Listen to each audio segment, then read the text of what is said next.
Good afternoon. I'm Paula Westmoreland from Minneapolis, Minnesota, land of the Dakota. I'm an agroecologist and permaculture designer that's been working in urban and rural agriculture for the last 20 years with ecological design, a regenerative design and land planning company, and with the Permaculture Research Institute Cold Climate. I'm also on the PINA board. And looking forward to talking with you this afternoon about regenerative agriculture and food sovereignty. This afternoon's plenary is about taking stock where we're at right now and what are some pathways forward to a regenerative food system that works for everyone. And so we'll be taking a 10,000 foot view, and I'll be drawing primarily on examples from my bioregion and setting the stage for the upcoming working group sessions. So I'm going to share my screen.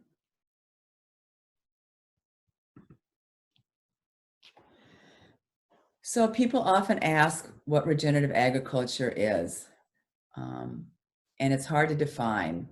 Regenerative agriculture is not a thing, rather it's a process of regenerating land and community while producing nutrient-dense foods.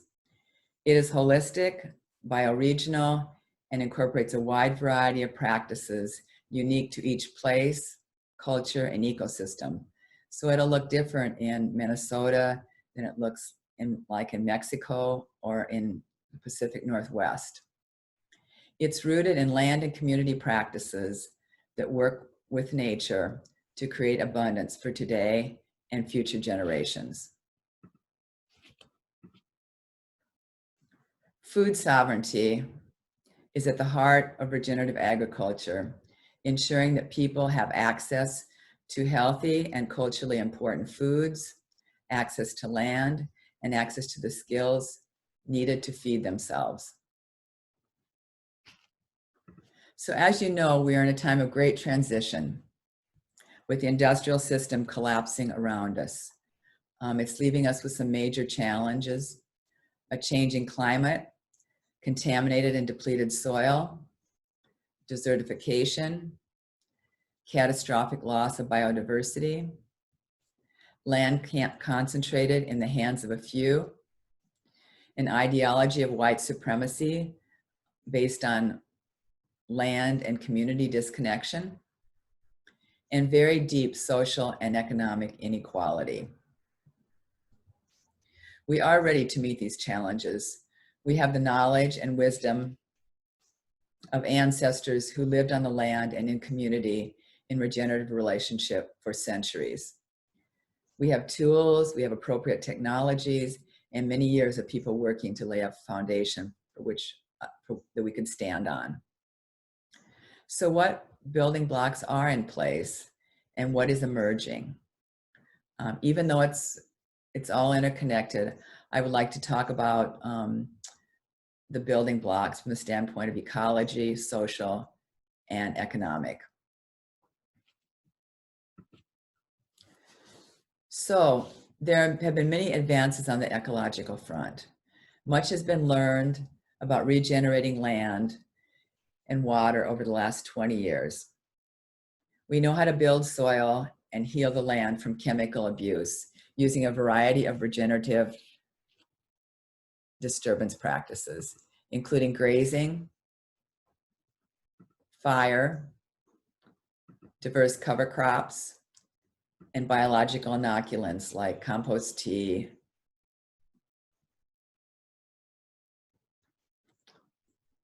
raw milk, and others. We've learned the power of mycelia and plants to remediate heavy metal and petrochemical contamination in soil. This is a mycoremediation site near Washington, trying to heal the land from a dairy farm. And this is a phytoremediation project over in St. Paul that we did that is testing heavy metal uptake of different plants such as sunflowers and indigo. We know that biology heals and living soil is the foundation for nutrient-dense foods. And we have tools to measure that. The Bionutrient Association is trialing a handheld bionutrient meter that people can use to measure the nutritional density of the food that they're buying. We know how to heal the water cycle and rehydrate the land using key lining to slow water and spread it across the landscape. Using diverse systems of water harvesting and storage.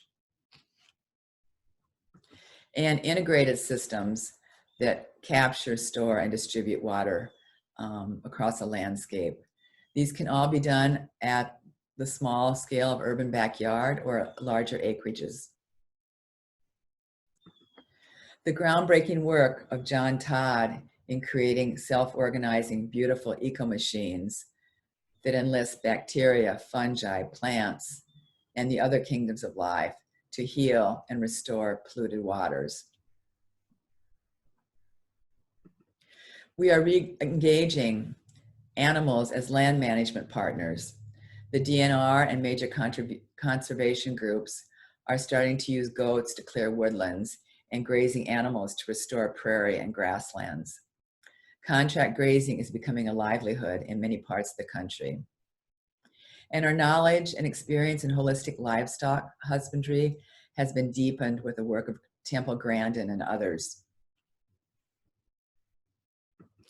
Agroforestry practices are becoming mainstream with NRCS and other government agencies funding silvopasture, grazing, forest farming, and other systems. Perennial crops are proliferating and making their way onto grocery shelves. In the Midwest, berries such as aronia, elderberry, blackcurrant, honeyberry, and others are being planted and finding ready markets. Research is continuing on northern nuts, hazelnuts, chestnuts, and other nut crops to replace the monoculture of corn and soybeans. The Land Institute in Salina, Kansas, has been working for decades on perennializing grains, and their first major success, Kernza perennial wheat, is now being grown and incorporated into beer, baked goods, and other wheat-based products. Regenerative agriculture research and demonstration farms are growing. Blue Dasher in South Dakota, Main Street Project in Minnesota, and the Savannah Institute in Wisconsin are trialing perennial crops and de-risking the transition from monoculture to agroforestry and perennial agriculture. So you can see a lot of progress has been made on the ecological front. We've also learned a lot in regenerating communities and reskilling people in growing and processing food. People are reconnecting to their food and to land, overcoming generations of disconnection and the loss of land-based knowledge. Urban agriculture has taken root in cities throughout the country with the growth of urban farms, community food forests, community gardens, school and youth gardens, agency gardens at shelters, prisons, and the conversion of parkland to edible landscapes. Grassroots farming, ranching, and urban agriculture organizations have proliferated, providing people with hands-on experience, beginning farmer training, and the opportunity to learn in community. Indigenous communities are increasing their food sovereignty by planting traditional foods, learning more about ethnobotany, training people to sustainably forage, and reclaiming traditional ways of food preservation and storage. Farmer training programs that teach both traditional and indigenous and non-traditional growing methods have taken root in most tribal communities throughout the country. Seed saving networks are growing and indigenous trade networks reactivated to build community resilience. This is Rowan White from the Indigenous Seed Keepers Network. In the Twin Cities area, Sean Sherman, the Sioux chef, is linking up with regenerative agriculture farms to plant wild edibles such as chokecherry, wild plum, and other native foods. Native Harvest, an Ojibwe company, sells traditionally harvested products, including wild rice and maple syrup. Black farmers are reclaiming their connection to land, highlighting the history of discrimination by the USDA and other lending institutions, and demanding change.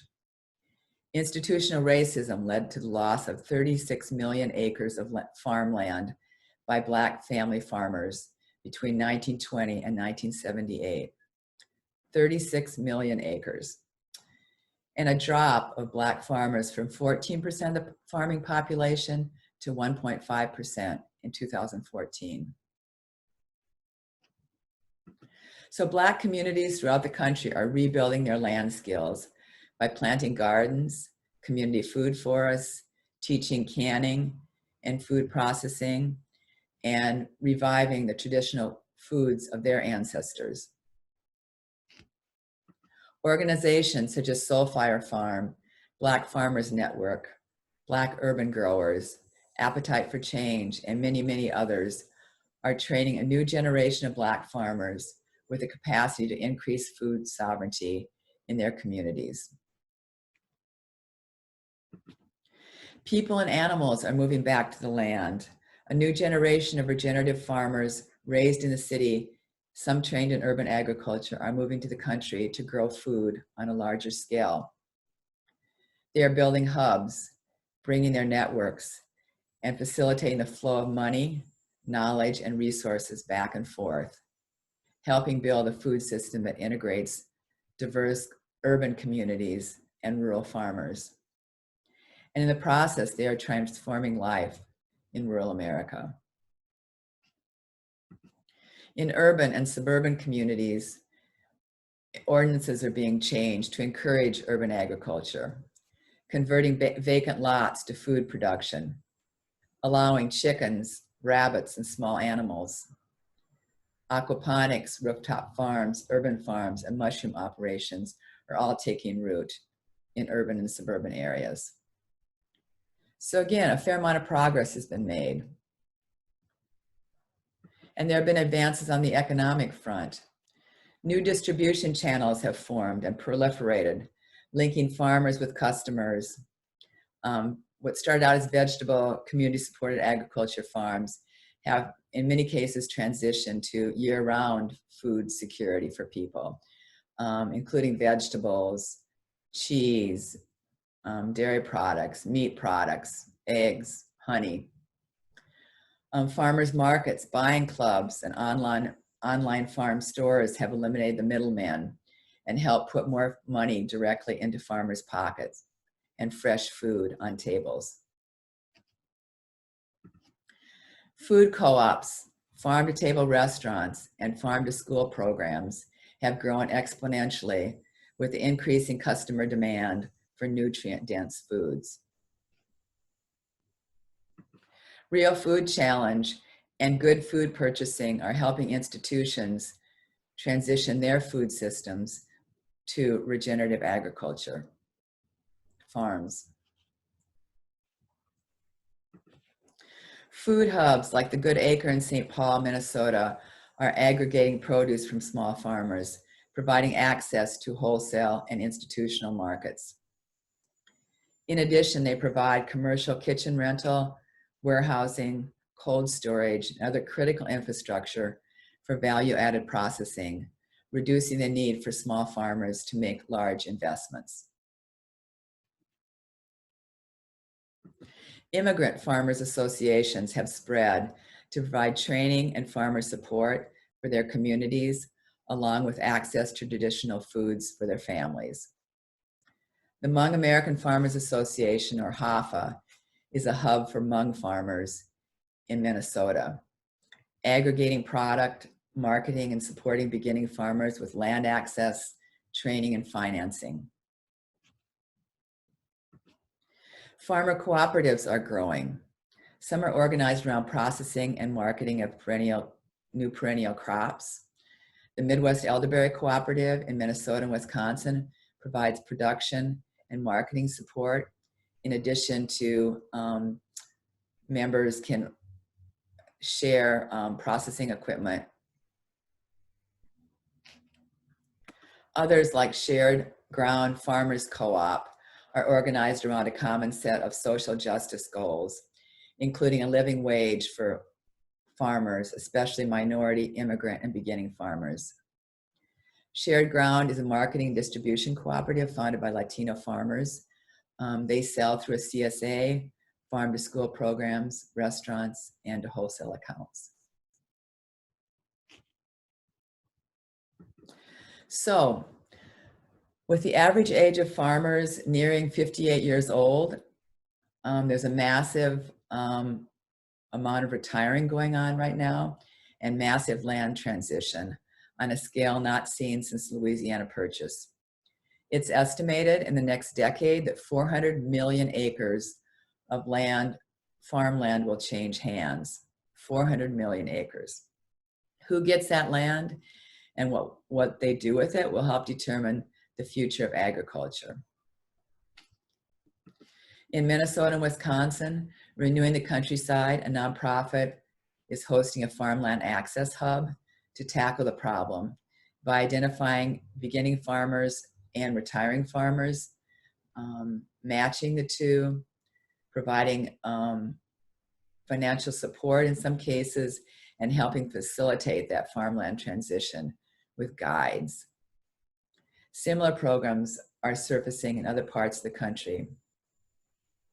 So as you can see, many elements of a regenerative food system are in place. Some are stronger than others. Some are stronger in some parts of the country than other parts of the country. But everywhere, synergies need to be strengthened, relationships built, and food sovereignty deepened to face the challenges ahead. So looking forward, using a 10,000-foot view, what is needed? Like many things, the solutions of the future lie in the past. There's rarely anything new under the sun. They lie in deepening our connection to land and community, strengthening relationships, forging new relationships, people working together, leveraging each other's gifts and capacities.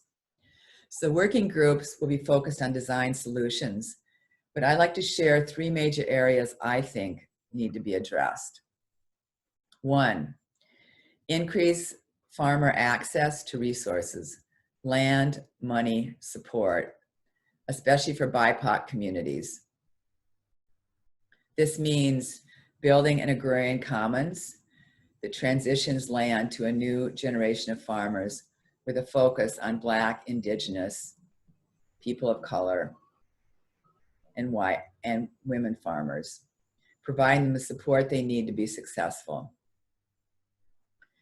Creating easy pathways for land reparations, for transitioning land back to Indigenous and African American communities. It's not easy to do that right now. Rebuilding a commons, a shared economy that encourages the growth of hubs where farmers and growers can share equipment, storage and processing facilities, labor, skills, seeds, plants, and other materials for farmers in the country and in the city both. Provide support to farmers as they heal the land from abuse during the establishment phase. This often takes several years because most of the land that we're inheriting right now has been either abused by industrial agriculture, chemicals, and monoculture, and needs to be healed before it can produce nutrient-dense foods. And beginning farmers can't take on all that burden. Second, provide living income for farm families and farm workers while keeping food affordable. This means substantially increasing the number of farmers, both urban and rural. It means facilitating the flow of people and resources from city to country, encouraging and supporting innovative partnerships between rural farms and urban communities to strengthen food security. It means growing the direct-to-farm marketplace to put more money into farmers' pockets.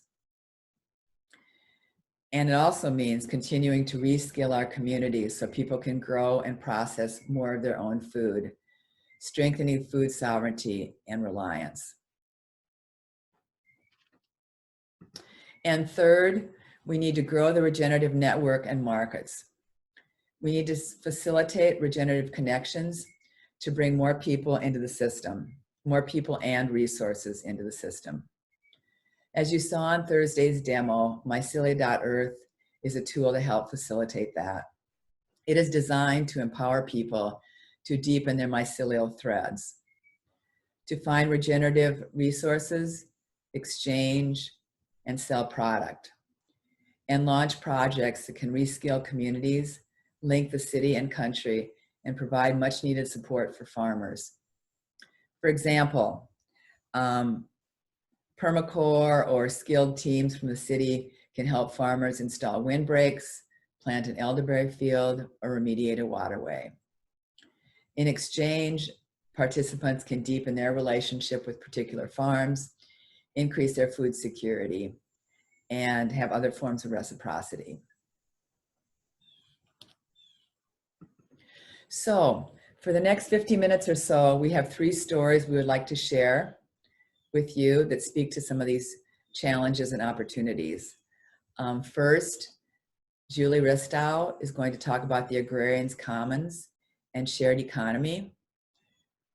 Nick Knighton and Danya Marin Gavilan are going to talk about Food for the People, a program of the Shared Ground Farmers Cooperative. And then Bob Randall and Ray Scher will talk about Plant It Forward, an immigrant training project and farmers market. So again, thank you for your time. I'm looking forward to seeing you in the working sessions, and I hope you enjoy the rest of the conference.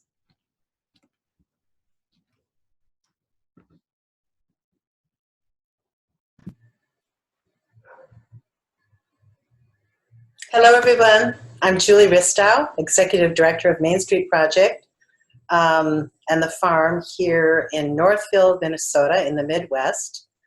And I'm really delighted to be part of this plenary. My colleague Paula Westmoreland invited me to come and greet you and talk about the Agrarian Commons, the Agrarian Trust work that we're involved with here in the Midwest and especially in Minnesota.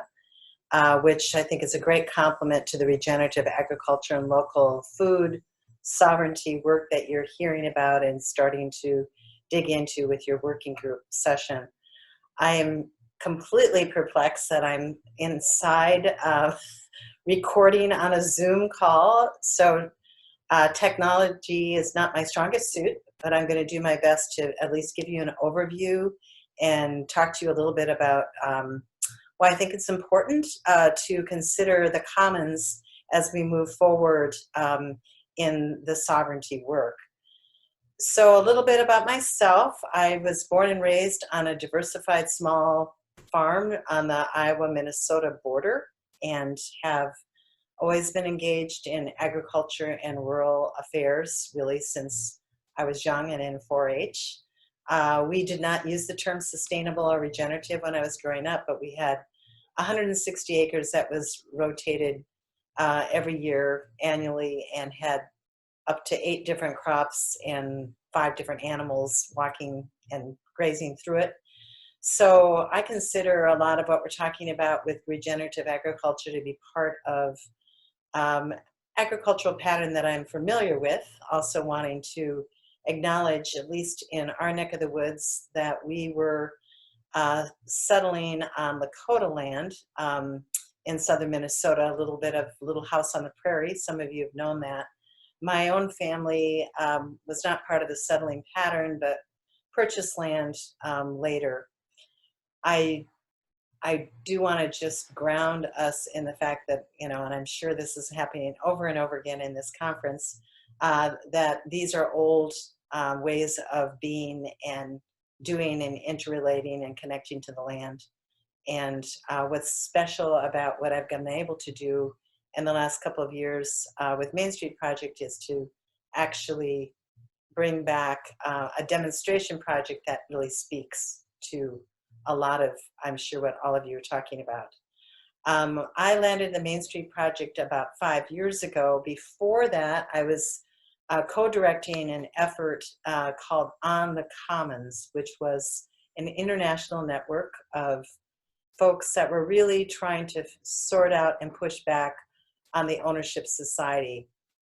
And that was, at the time here in this country, a pretty big President Bush initiative, trying to privatize all things that actually are necessary for life and belong to all of us and need to be governed and taken care of by all of us. So that was a 7-year effort. And in that effort, we were already starting to talk about farmland, soil, and water back in 2010, 2011 with a very diverse group of people who really wanted to explore what it would mean to actually start using the language and framework of the commons in our land. So it's always been a special space in my heart because the way I grew up was that we shared everything. There were farms that were dotted all around us, but nobody replicated anything. And we had what I would say is now a shared economy that was very, pretty organic. And actually was, the major thing is that you wouldn't replicate other people's resources. You relied on each other, and there was a huge interdependence that was absolutely fundamental to how I grew up. So some of what I'm bringing to Main Street Project's farm and now to this little talk is that sense that intuitively and absolutely we know we're interdependent, that humans are just one species that are connected onto the land, that we know we need livestock as well as all the birds and insects and the amazing perennial activity that occurs on land. And what we're trying to do at the Main Street Project farm is to start to re-inhabit that landscape in that fashion. So 3 years ago, we acquired 100 acres outside of Northfield. I did the lead on that, and with the idea of demonstrating a stacked function farm that would actually, over time, encourage both beginning farmers of all stripes. We work largely with an immigrant community there, but also with white beginning farmers that don't have access to land. And as well, we're very interested in being a demonstration site for established farmers that are trying to sort things out right now in a crazy market with crazy climate conditions and policies that have sort of propped them up over the years but are failing now, and a really big confusion. So one of the major things that I want to say about this farm is that we consider it to be a social mosaic, a social design that actually has at the heart of it resilience and encourages interaction with immigrant farmers, beginning white farmers, established farmers. And so a lot of the work that we are doing there is trying to lift up the need to actually connect all of us. So enter the commons. So Main Street Project's farm is 100 acres, and it is also a co-owned farm, which I know some of you are probably talking about. Cooperative farming, co-owned land. How do we get there? Many farmers don't and can't farm on their own. Obviously perennial farming is a lot more labor intensive.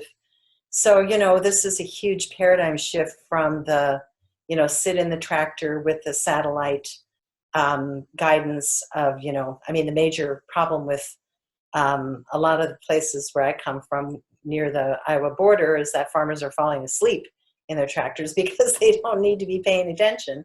They're just there. So we're back to inhabiting the land in a real way, reconnecting with animals, taking a lot of land walks, and being, mindful and beginning to remember observation and learning and reskilling. We have coupled and, actually partnered with ecological design. Paula Westmoreland is part of that team, Lindsay Raybun. From the beginning, they were part of our design team on the farm. And the reason that we needed a design right off the bat was that we were actually partnering with our county, which has some bandwidth, to protect agricultural land. And this is, at least in Minnesota, sort of a phenomenon that we're trying to express the passion for and actually protect agricultural land. And how do you do that? So our county, where we are situated, and on our land right now, we are piloting an easement program called an agricultural flexible easement, where established farmers can take some of the land that's in marginal land and move it into perennial landscape and still be able to harvest from it. They would get a one-time payment and we would support them. So a lot of what we're trying to do on the farm is innovate around some of these key aspects of land access, marginal lands and how to actually support them, and resilience in terms of a social construct.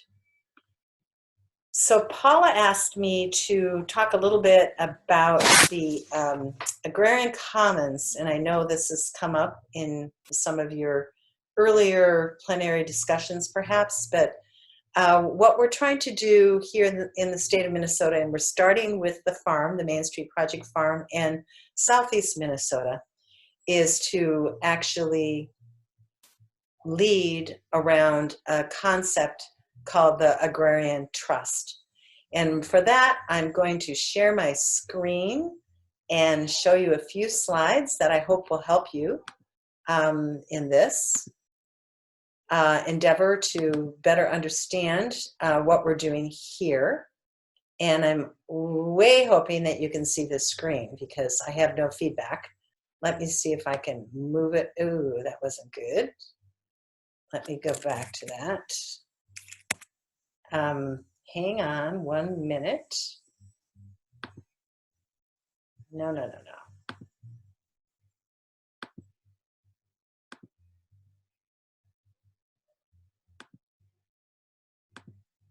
Gosh.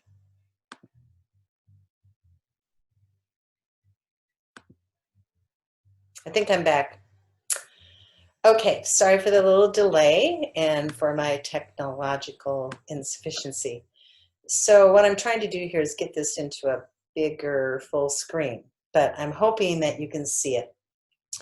So Agrarian Trust is it's a national effort and initiative that started almost 7 years ago when I was on the Commons as a way to start to move land state by state into an agrarian position. That would be a trust that would allow for long-term leases for beginning farmers without accruing a lot of debt, but also being able to have safety and security on the land while thinking about how does equity grow for a farmer that doesn't own something. So, it's a radical paradigm shifting concept, but not one that's new. So over the last few years, there's been a lot of interest in how do you operationalize this on a local level. And so, treating the earth well, it was not given to you by your parents, it was loaned to you by your children, is a phrase that we talk a lot about. And so I'm going to first talk about the Agrarian Trust, and then I'm going to talk about the local efforts that have emerged that are connected to that in the last year that I hope can help inform some of your conversations going forward. So a wonderful quote from Malcolm X: land is a basis of all independence. Land is a basis of freedom, justice, and equality. Our mantra at the Agrarian Trust. So the Agrarian Trust, again, I'm saying is the national level of what I'm going to be talking about, and its purpose is to really catalyze this conversation and support the network of stakeholders and providers, create a legal container that can actually permanently preserve and hold ownership of farmland and raise capital. This is the key thing, because you can't move land, as we know, unless you have, in most cases, capital to do so.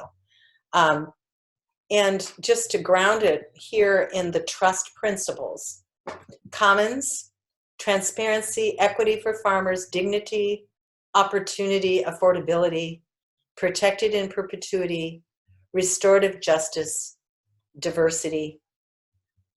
All of these are so important and are really key to all of the founding documents that have been created in the last couple of years, both the bylaws, a document called Good Faith Understanding, another document that's all about, process for selecting farmers.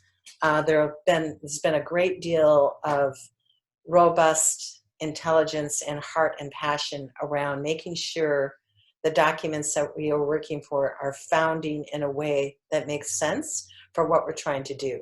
So we're not trying to move conventional land into conventional situations. I'll talk more about this.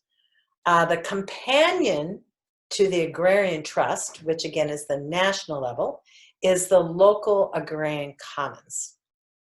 And again, this is, oh gosh, I keep doing that. I need to back that up.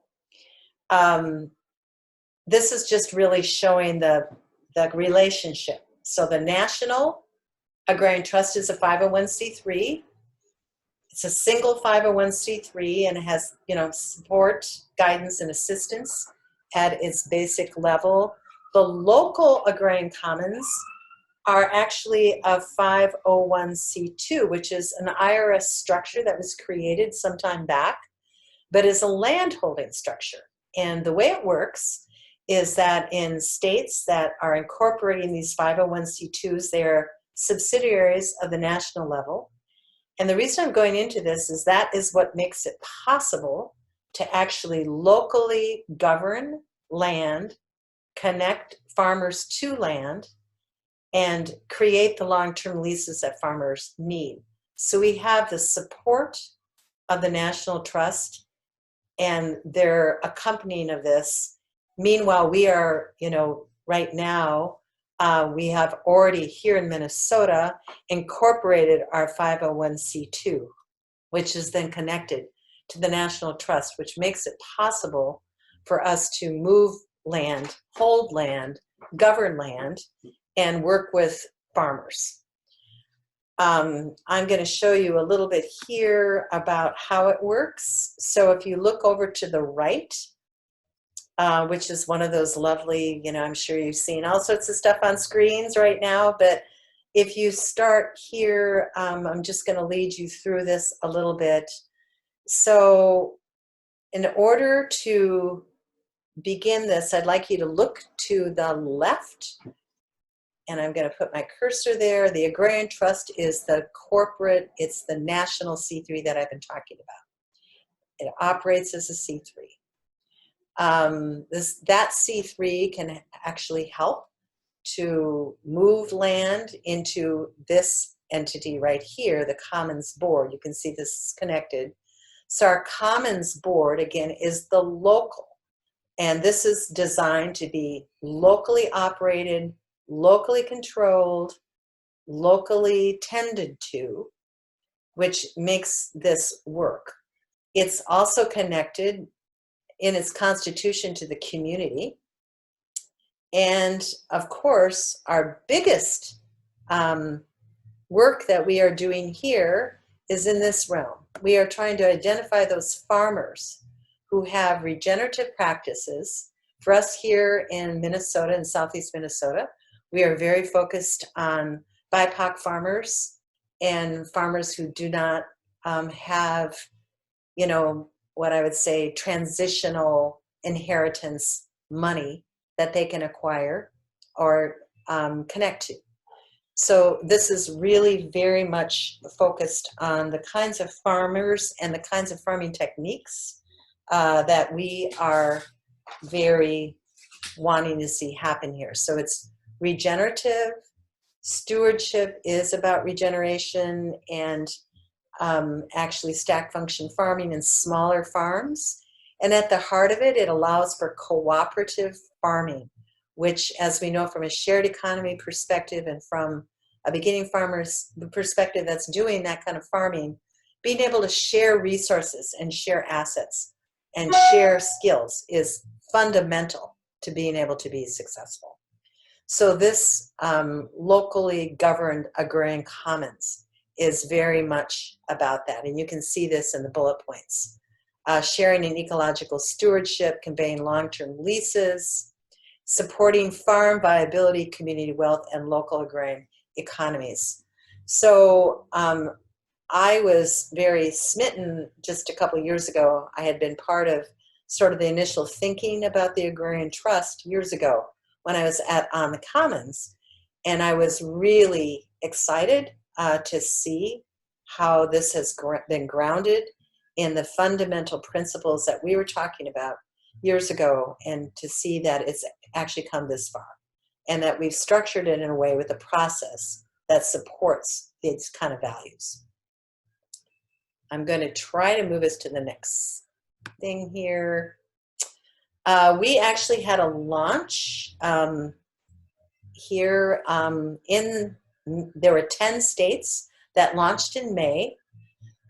So we had, I think it says here 8 local agrarian commons. I think it's in 10 different states. And the reason I'm putting this up here is that we actually had a launch where several states across the country linked arms to actually incorporate this 501c2 and connect to the National Trust. And so we are operational now here in the state of Minnesota to start to pilot this in our state. We've decided here, you notice that there's food production farms that have already been identified, are moving into a trust. Their businesses, their jobs. Our notion here in Minnesota, and what I'm helping to catalyze, is that we need to start with the farmers first, and to see what are the farmers' needs, what are the kinds of farmers and farms that we want to support. We want to support small-scale regenerative farms and BIPOC farmers, and so we are very engaged right now with a deeply, I would say it's animating the commons of this particular endeavor here in our state. And that's very exciting. We've had so many people that are interested and want to see that. So at the, I guess to summarize, because I'm now at my 20-minute limit, I'm happy to answer any questions about how this is working. We're piloted here. There are several other states that are working. I would say that we're very confident that we're going to be moving land into the Agrarian Trust by the end of the year. We have farmers that are already identified and many that are telling their stories and are ready to go. The aspect of this, I think, that is unique and needs to be lifted up is that there are so many people who want to know how they can contribute to this situation that we're in right now, and many of them have wealth. Land seems to be an inspiring point of innovation and engagement. In all cases, when we've been trying to move land forward and actually purchase land that we can put into the trust, there's been a big outpouring of people who want to be part of that effort. So I would just say, for the purposes of this plenary, to dream big about the fact that we're all very tired of this individualized situation with agriculture, the commodification of our lives, and the fact that wealth is leaving our communities and our farmers every day. This idea presents a paradigm shift that we've already seen has great potential. And with that, I would probably close my comments. I wish I was with all of you, and turn it back over to Paula. Thank you so much.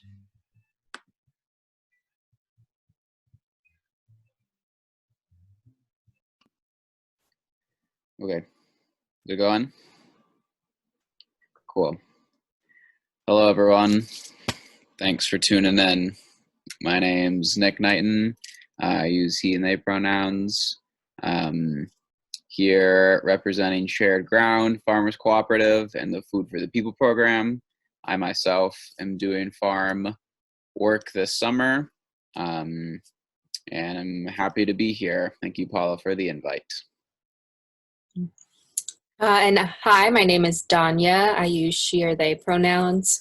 I'm a recent graduate from the University of Minnesota, and I've been working within food justice work in the Twin Cities in Minnesota, and particularly for the last few years, especially since my undergrad. And I'm always working towards projects that emphasize bringing good food to people. So thank you for being here too. So I guess I'll go into a little about Shared Ground Farmers Cooperative. Shared Ground is a farmers cooperative of 6 farms, primarily first generation Mexican immigrant farms, and then 2 white owned farms. As a cooperative, the farmers do the business administrative work. They sell a 300-person CSA, do some wholesale work, and this growing season, we've been doing the Food for the People program for the first time. So the Food for the People program is essentially a solidarity program where the farmers grow the food, and then every week on Friday, 62 boxes are sent from the warehouse where the farmer's food is stored and boxed to community drop sites to then be delivered to Black and Indigenous and people of color in the Twin Cities. And we're partnering with a grassroots organization to help distribute that food. And so that's 18 weeks of 62 CSA boxes that we're giving away to them for free.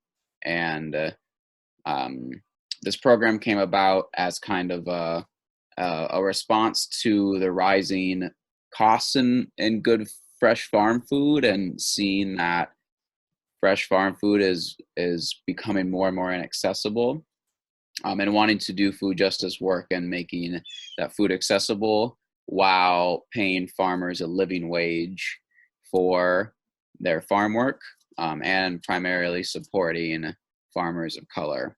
And I think those are kind of the tenets of the program.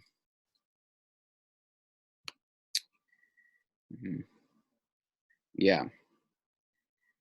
So, you know, we're operating in this system right now that makes farm food really inaccessible, and on the other side makes a life of farming and growing food also inaccessible from the barriers to getting a living wage and whatnot.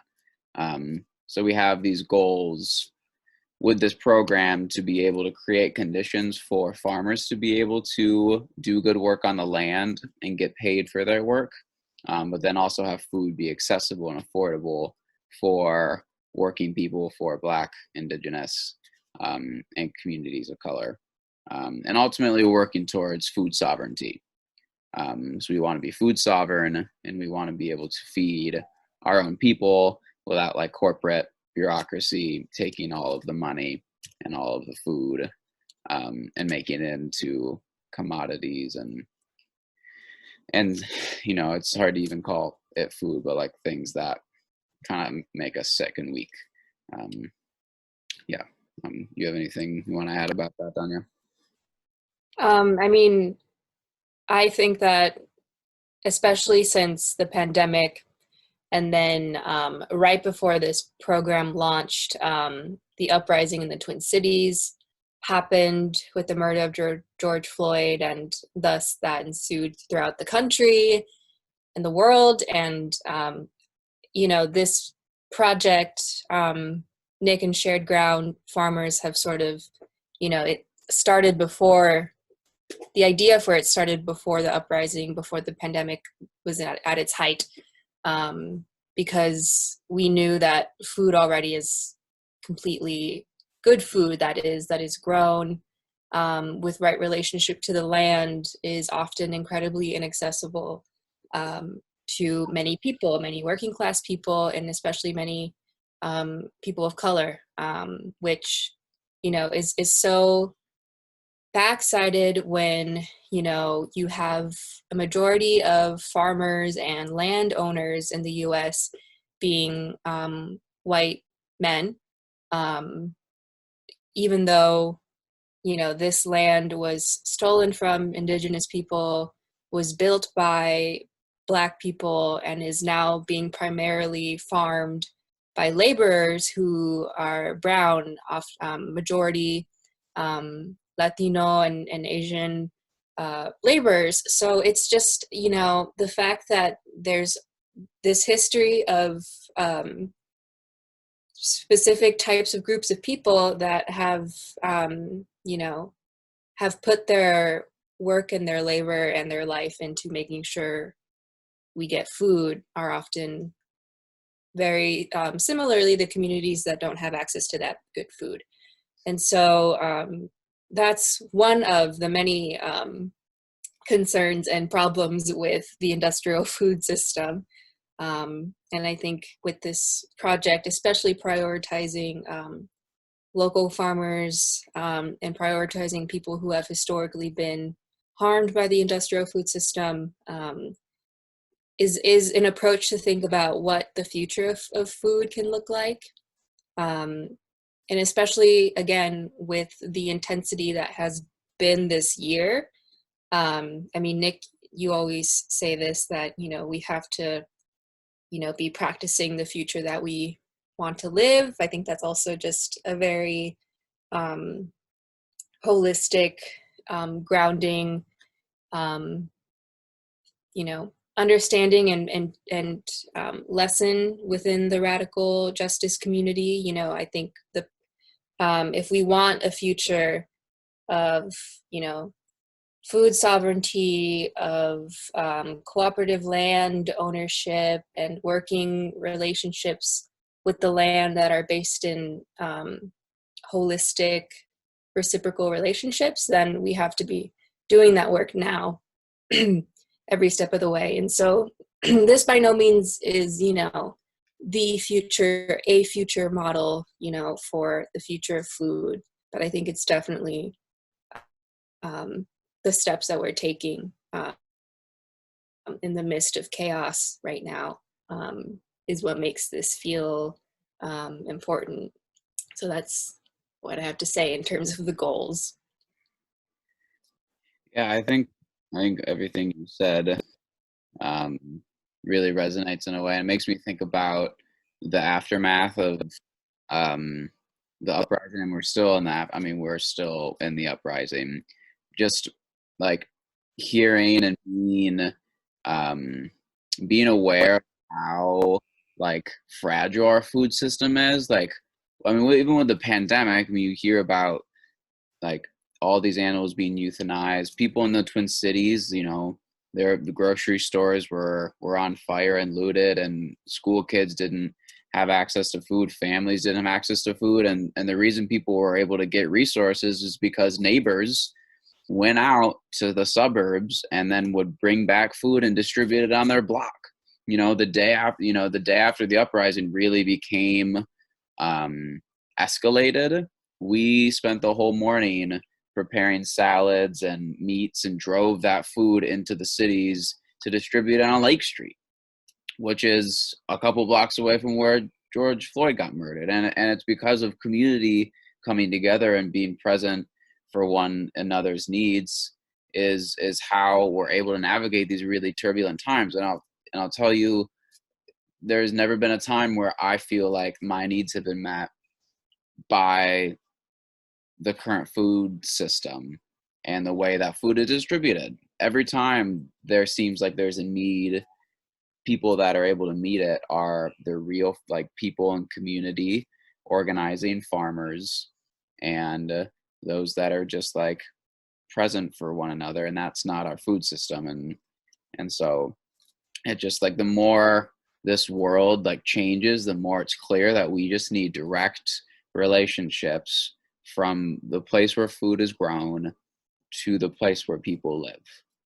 And all of the middle bureaucracy that takes all of the money away from the people that eat the food, the people that grow the food, needs to be, like, in a big way, changed. I don't think it needs to be eliminated, but it just needs to be changed.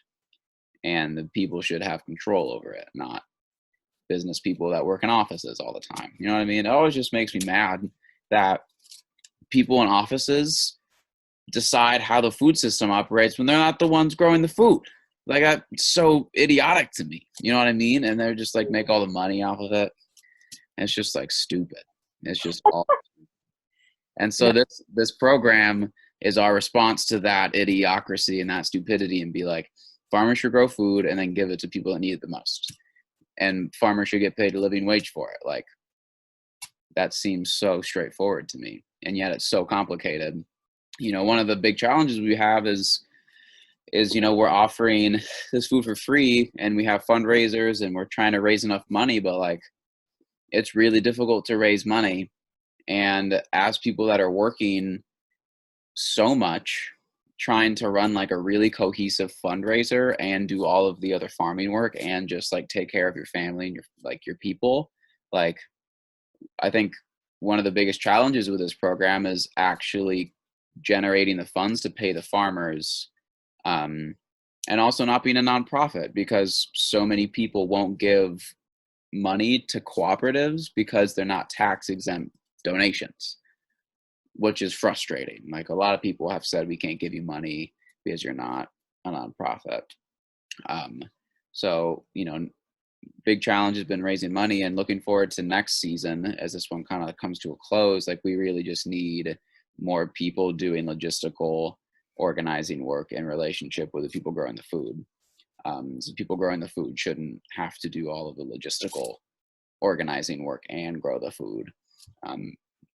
So just kind of some things that we're learning this season is these things are all really complex, and to do all of them at the same time is to be very overwhelmed and to not be succeeding as much as we could be if we had more focus in certain places rather than, you know, kind of being spread thin in a way.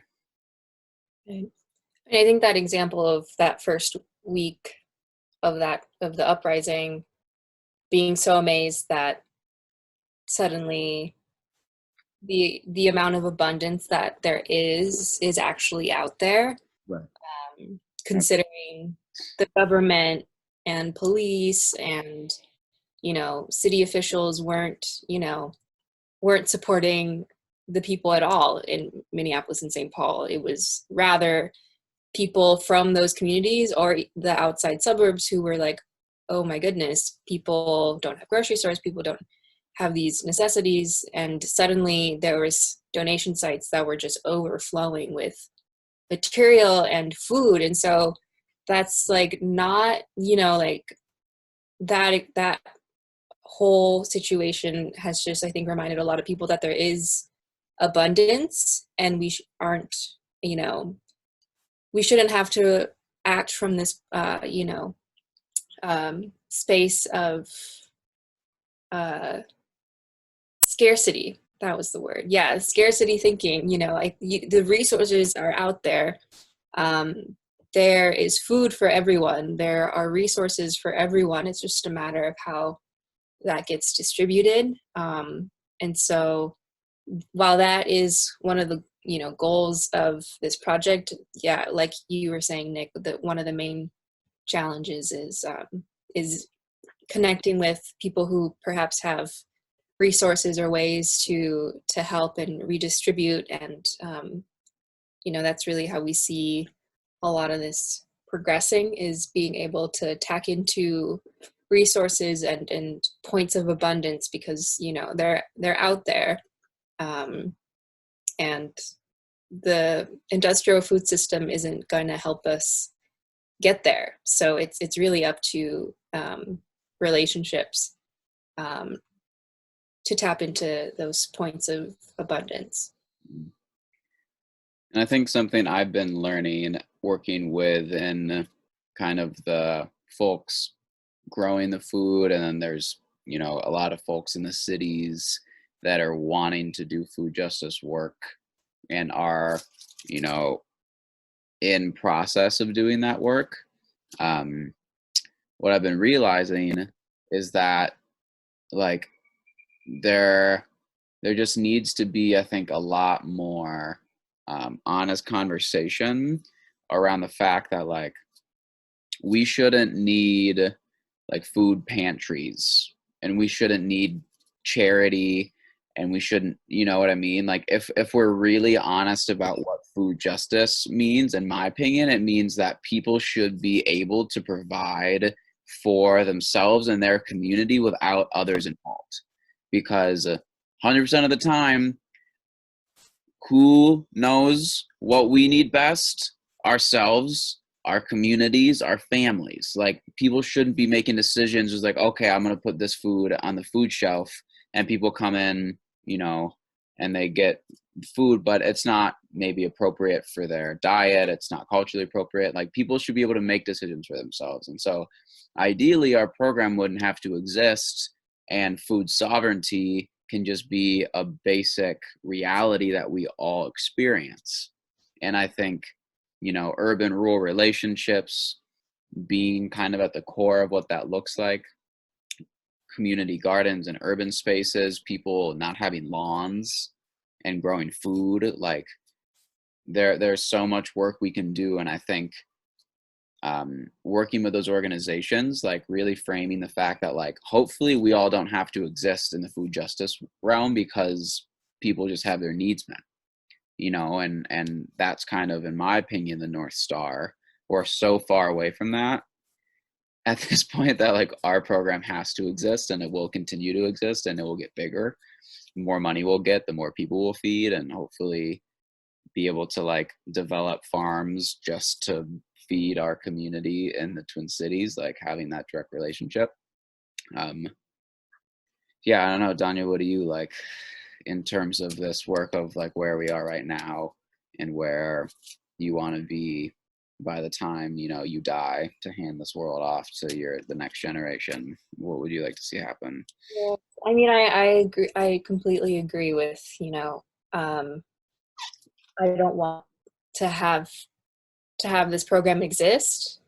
I mean, Nick, you know, but like earlier this summer with the uprising, a friend and I organized a food shelf and donation site in Bloomington, which is currently where I live with my family after living in South Minneapolis for a while.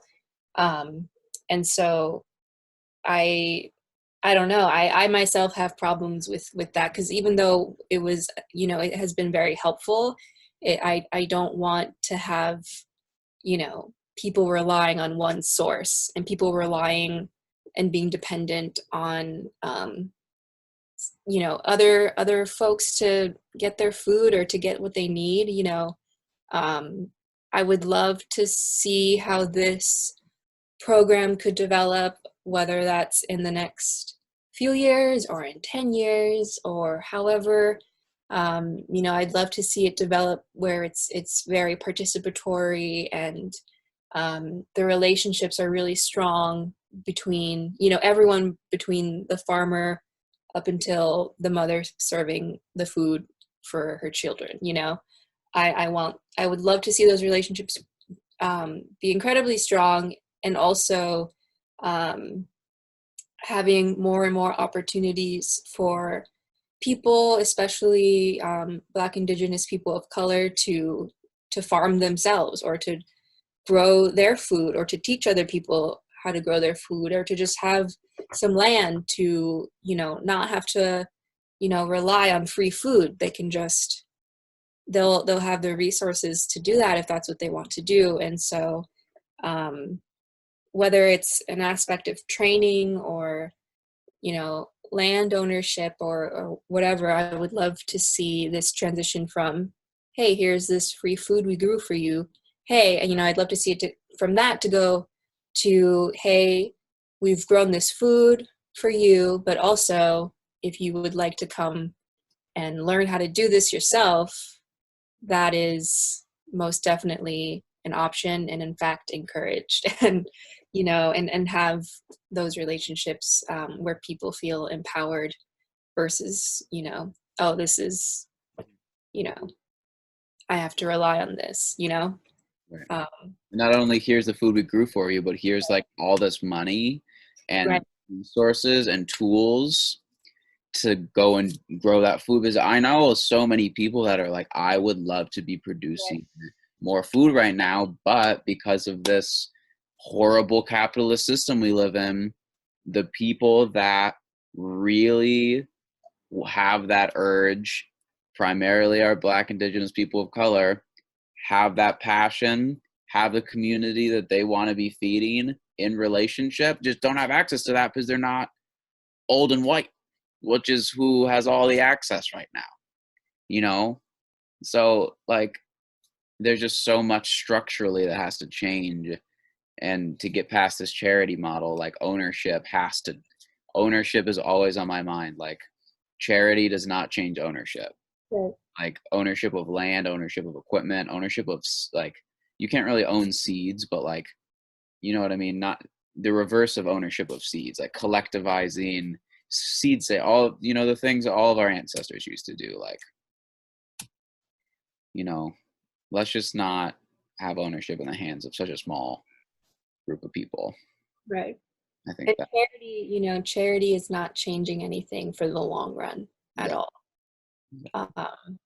And so I would love to see this program shift more towards, participatory, more, empowerment.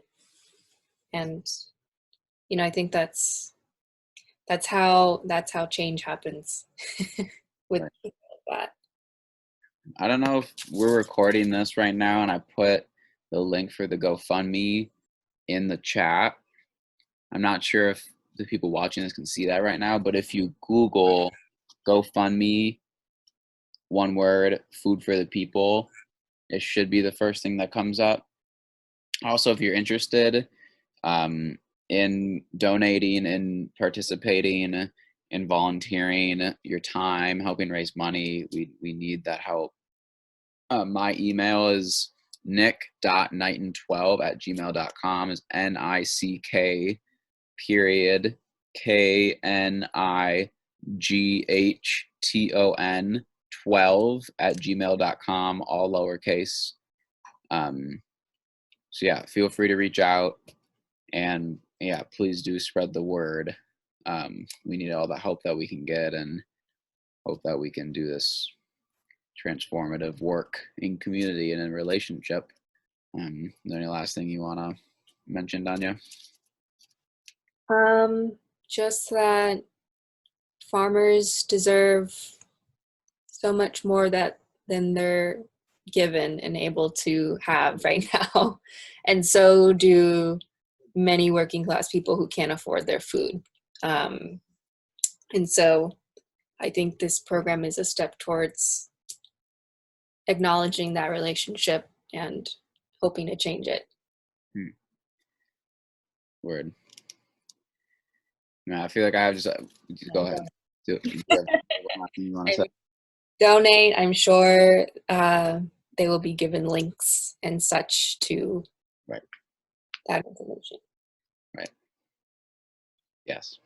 And I just want to say, I don't know who's watching this right now, but if you find yourself as kind of someone that's like feeling isolated, feeling like they're, not doing the work that they maybe want to be doing, just know that it's possible to do it in community. Like, we can change ownership from a nuclear family to cooperative ownership, and like the world's not going to end. So I just encourage, I don't know if there's older people watching this right now, just please be open to change and listening to young people and listening to Black people, Indigenous people, people of color, and just like be open to things changing, because the world's changing so fast right now, and it's just not going to stop. It's just going to continue to change. And if we're not going to adapt in relationship to this change, that's a wrap on humanity. And so let's all please let's all be adaptive creatures and be in right relationship to change. Just be open to it, please. Change is inevitable. God is change. That's right. Yeah. Octavia Butler said that. Yeah. Okay. Thanks again, Paula, for the invite. Much love. Much love.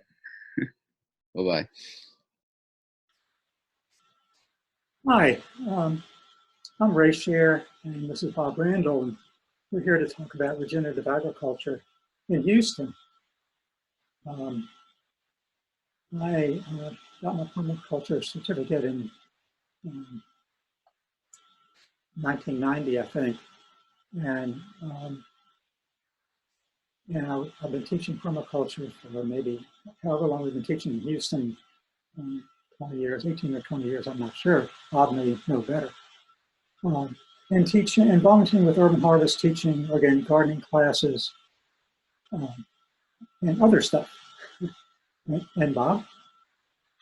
Yeah, and me, I've been, I got my permaculture certificate in 1996, but I first encountered permaculture in 1978 when I read the first book on the subject, and have a background in ecology, so it was a natural fit for me.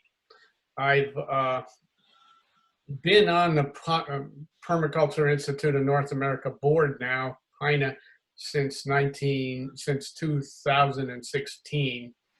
So basically have been teaching this along with Ray really since 1996, I think, actually, so quite a while.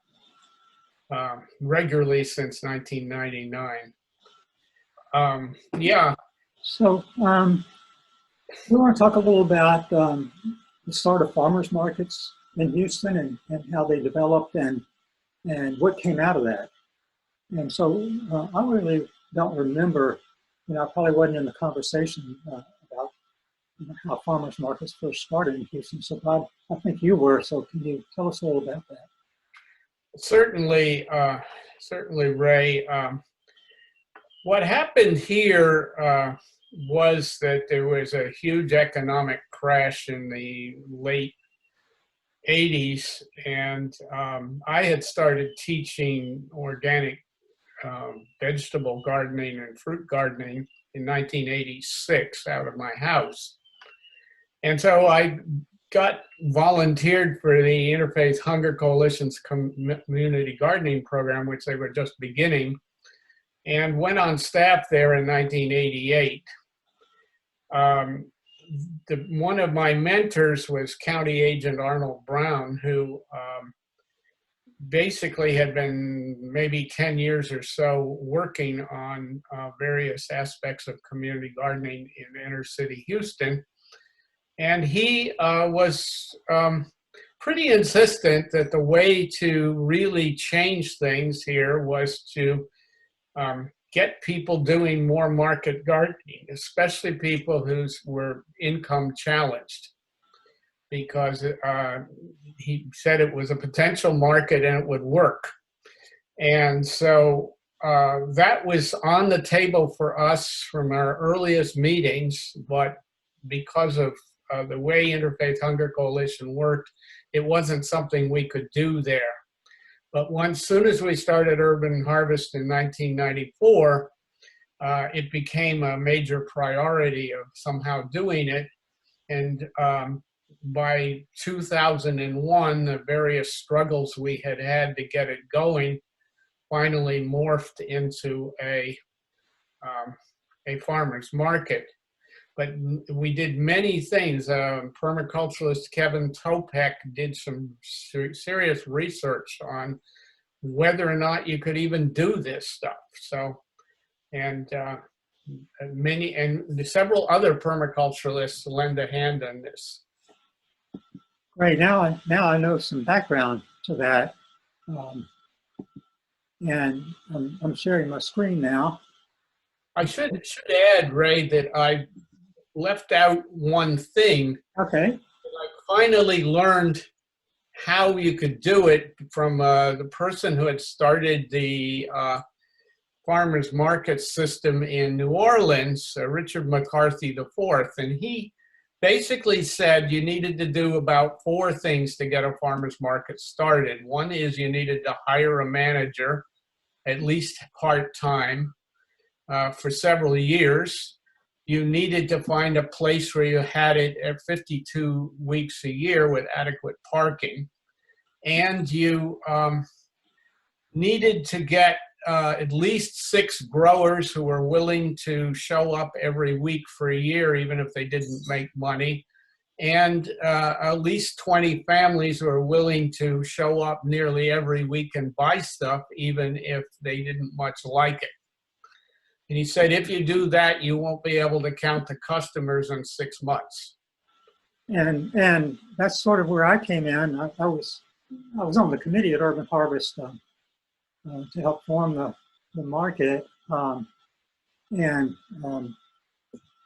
we were having a hard time finding growers. Certainly we had one good grower, Peter Van Worden at Animal Farm, but and some food vendors, but not much else. There were 7 of us who started it, and the only reason I started is because I had a large backyard garden, growing things organically, enriching the soil, and I said, okay, I'll volunteer until there's more growers, and then I'll stop. But I fell in love with it, and I fell in love with it even though in that first year there were very few customers. Urban Harvest supporters came to the market and bought stuff. And if we had 100 people, we were really happy. But we had a good time. No one made any money. But that changed. That changed in time. And Houstonians, there were no markets. They weren't used to coming to farmers markets. We had to train them. We had to entice them. And it happened, we kept growing and growing. And then amazingly, the market not only attracted customers to the market, but backyard gardeners, people who had a little bit of land, who needed a little money, and started growing and coming to the market. And then larger farmers did. And then food vendors who had to have a certain portion of the food they make come from local producers. So new businesses were created. Food vendors, some opened up restaurants. Chefs came to the market and bought the local food, and then people all over Houston were all of a sudden eating locally grown food in restaurants. And it just blossomed, so it had a multiplying effect.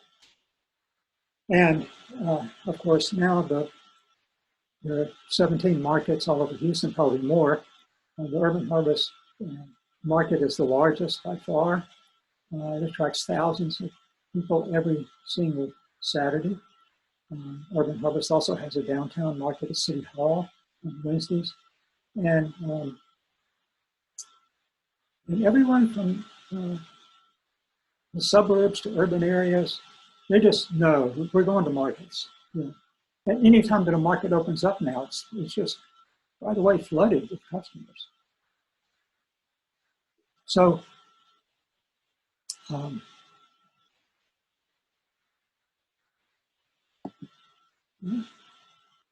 I'll switch here, because what happened with the markets, with the farmers markets, is it allowed other things to happen.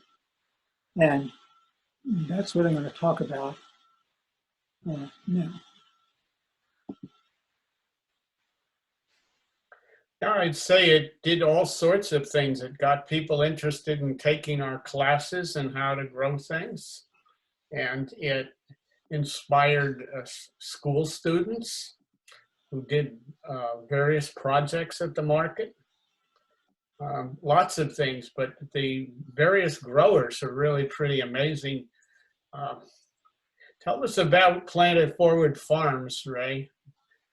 I am going to tell about Planet Forward Farms as soon as I can get it up.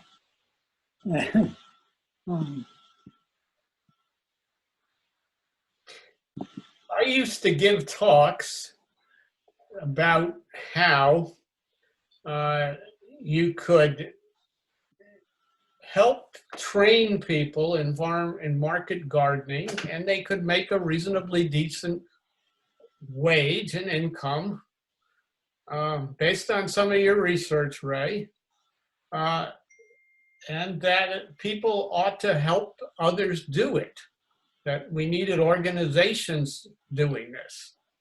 And one person who heard me told me later that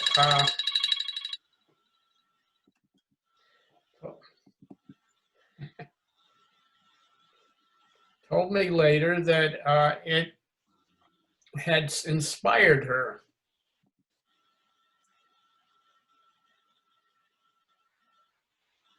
So, so this is about regenerative agriculture, and when I read about that, this struck me: rehabilitate, enhance, use water management, improve the resources. So this has to do with Planet Forward Farms. So Planet Forward Farms is an organization that found vacant land, urban land in Houston, and started a bunch of farms. And it brought immigrants. Houston was the landing spot for a lot of immigrants, especially from Africa. And it brought immigrants who had some growing background, not in the same environment that we had here, and sought to give them a living wage by growing and selling their produce. And at the same time, enriching the soil through different methods. The organization was a nonprofit started by Teresa O'Donnell, and she had this idea of helping immigrants, and she also, her brother actually had interest in growing food. And together they started this organization, and we helped them. And there were lots of things that had to be done. She asked me, she said, can we do this? Can we start farms in the city, and can the people make a living wage? Or am I crazy doing this? And I said, yes, you're crazy doing this, and yes, it can work with a lot of hard work. And so we got busy finding land, finding places to take food when it was grown and prepare it for market. And we got busy finding the refugees. And the first farm was, the Fondren farm was 3 acres on a utility easement. The utility was using underground, and the church across the street owned the land, and they were willing to let us use the land. And so we built 71 raised beds, anywhere from 53 feet to 75 feet long and 5 feet wide. And later there were an equal number of tilled beds. So we designed the farms. We designed a year-long hands-on curriculum to teach organic growing and how to care for the land. So I think only one of the students, the first 9 students, spoke English, and not very well. Most of them spoke French, but some only spoke Swahili or Lingala, or there was no Kinyarwanda, another language. So teaching was interesting because there was translation upon translation. We spoke in English, someone translated to French, someone translated from French to one of the other languages. The second farm was on the Rice University. I had some vacant land, and they were willing to let us go. Sorry? Is it Rice or St. Thomas? I'm sorry, St. Thomas University. Said the wrong thing. Right in the heart of the city, heart of Montrose. And the third farm was at the Westbury Community Garden. The community garden had 7 acres of land, that eventually belonged to the city, and only used about 2 acres. So the community garden was willing to share 2 acres of the land with Planet Forward Farms. And so they were able to bring some of the farmers there. And so there was a lot of education going on. There was a lot of learning about taking care of the land. Just a view of the warehouse where there were 2 sets of triple stainless steel sinks where everything was prepared. There were 2 giant walk-in coolers. In Houston, it's hot and humid, so you have to have a place to store from the time the produce is prepared and taken to market. I'm very careful how we do this. So all the produce is brought into one central place, and from there it goes to farm shares, to farmers markets, to restaurants. So Westbury Garden, transplants are grown here at Westbury Garden. The rows that you see in the background that look like they've been plowed, they weren't. The farmers dug the soil and mounded up about 2 feet high to grow food. When we trained them, they were growing in raised beds. They liked it, so they wanted something similar to that. They often grew vegetables that we didn't know very much about, but they wanted to grow them because it's what they were used to eating and what they felt like they can share to their own community. The farmers all got drip irrigation, but some of them didn't really care for it. They would rather water, but we kept helping them learn how to use the drip irrigation.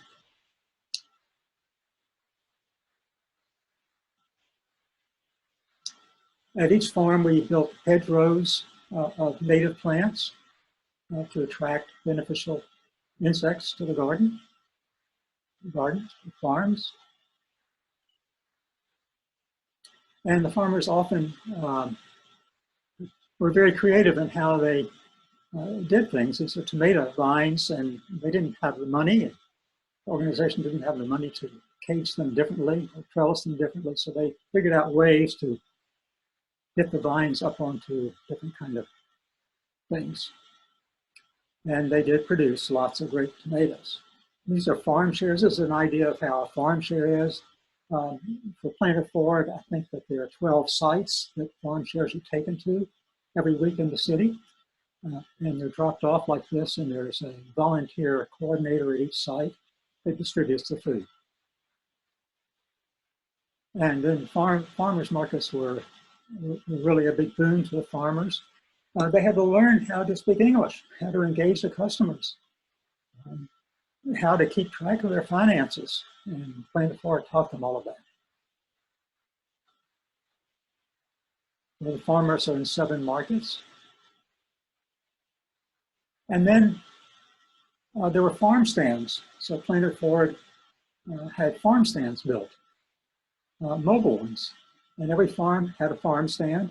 And a couple of times a week, the farm stand was open and people come and buy food. And this really invigorated the neighbors in the neighborhoods. And when the pandemic struck, the normal 250 to 300 farm shares that were prepared every week turned into 500-600, I was told, farm shares. So it doubled the farm shares. People wanted the food delivered to their houses. And that's exactly what started happening. Planet Forward started delivering the food to houses, as well as having sites around town. Volunteers were a big part. This is Larry Frank. He had a tractor. He tilled part of the Fondren farm, and we planted cover crops, and then he tilled that under and planted more cover crops, tilled that under for about a year until the land was fertile and usable. And here he's hauling horse manure from a local horse um, care place. And we were told for sure that the horses were not fed anything toxic. So whether that was true or not, I don't know. What I want to point out in this picture is if you look in the back upper left-hand corner, you see lots of bags there, white bags. And those bags are leaves. And the farmers made deals with the local landscapers, the local people who did yards, to bring their leaves to the farms. And they used the leaves in the aisles and around the vegetables to hold moisture in the soil, to keep the microorganisms in the soil active and alive, and to keep the soil cool.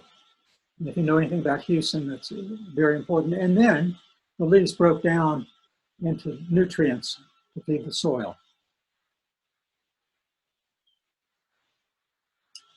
And because there wasn't a lot of money in the nonprofit, the farmers were very creative. There's a lot of bamboo that grows around Houston, and they cut bamboo and formed their own trellises instead of going to the store and buying trellises. These are more volunteers. This was a large dumping of ground up tree limbs that tree company had dumped on the property for us. And volunteers moved that into the aisles of the beds. And you may know this is Andrew Bourdain, and he did a PBS special on Planet Forward. At Planet Forward, the goal is to train the farmers.